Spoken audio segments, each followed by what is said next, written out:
Madame Cluzel, cette petite vidéo est pour vous aujourd'hui. Une petite vidéo, gros coup de gueule. Ça fait suite à vos déclarations sur Bourdin ce matin. Alors je reprends mot pour mot. Ne me parlez pas de François Ruffin, je suis très en colère contre lui. Le handicap, ce n'est pas du cinéma, c'est sérieux. Et en plus, vous osez l'attaquer sur un plan politique, puisque vous dites c'est pas la France insoumise, c'est la France indigne. Alors juste moi, je vais vous rappeler... Vous avez fait un truc de bien en mai 2018 en déclarant la loi existe, maintenant il faut l'appliquer, faire un effort de persuasion puisque vous avez dit qu'il fallait mettre plus en avant le handicap dans les médias. Vous avez donné un exemple et vous avez dit finalement que le handicap était un vecteur d'audience magnifique, que le handicap intéressait et touche. En soi, ça aurait pu être pas mal. Si vous n'aviez pas eu le malheur de rajouter... Il faut faire du handicap un sujet glamour. Déjà, c'est une insulte totale pour des millions de gens en situation de handicap.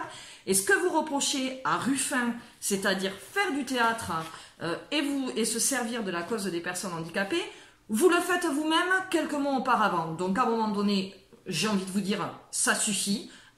Les opérations de com que vous faites depuis des mois et que vous avez, mais alors le toupet de reprocher à François Ruffin, ça va bien 2 minutes, parce que du handicap, on va en parler.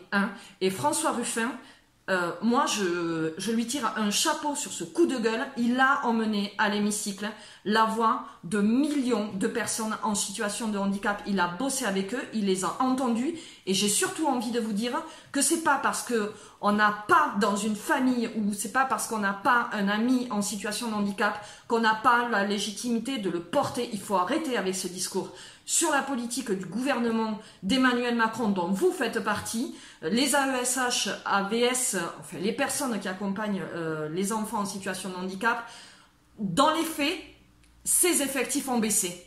Contrairement à ce que vous déclarez. Et ça met des millions de gamins en possibilité de pouvoir avoir le droit à l'éducation. Je vous le rappelle quand même, ce droit est un droit constitutionnel et fondamental. Je pourrais aussi vous parler de l'allocation d'adultes handicapés qui aujourd'hui est encore en dessous du seuil de pauvreté, qui laisse des millions de gens mais en précarité absolue, et ça c'est de votre fait, du fait de votre gouvernement et personne d'autre. Je pourrais vous parler de la loi Elan, je pourrais vous parler de ces parents que vous avez eu le toupet de quasi insulter sur les réseaux sociaux parce qu'elles n'avaient pas d'autre choix que de monter sur des grues pour dénoncer ce qui se passe en France aujourd'hui, et quand même vous avez signé ça, enfin la France a signé ça, la convention relative aux droits des personnes handicapées de l'ONU. Qu'est-ce qu'il en est de cette convention aujourd'hui? Rien, c'est du néant. Cette convention est violée de manière régulière, et le pire de tout, c'est que vous prétendez avoir la légitimité de parler au nom d'eux,